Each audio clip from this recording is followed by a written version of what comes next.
నమస్తే.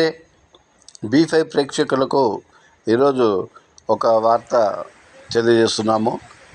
జనగామ నుండి హుస్నాబాద్కు వెళ్ళే రోడ్డు మధ్యలో గానుపాడు దగ్గర బ్రిడ్జి కొట్టుకుపోయి గత 3 సంవత్సరాలుగా అభివృద్ధికి నోచుకోవడం లేదు. ఎన్నో వాహనాలు, ఎంతోమంది ఇబ్బంది పడుతున్నారు. ఇది వచ్చినప్పుడల్లా గానుపాడు ప్రజలు కానీ లేకపోతే అనేక మంది కూడా ఇక్కడ ఇబ్బంది పడుతున్నారు.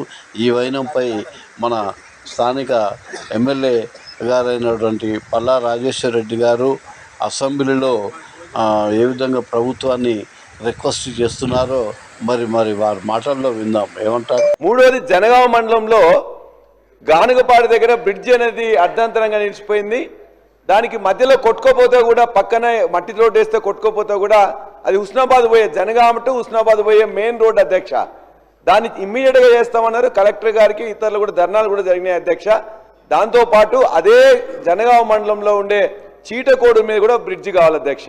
కాబట్టి ముఖ్యంగా నేను రిక్వెస్ట్ చేసేది ప్రభుత్వానికి, రోడ్లలో శాంక్షన్ అయిపోయి కంకర పోసి వాటిని ఇన్కంప్లీట్గా ఉన్న వాటిని ఇమ్మీడియట్గా చేపట్టాలని మీ ద్వారా ప్రభుత్వాన్ని కోరుతున్నా అధ్యక్ష.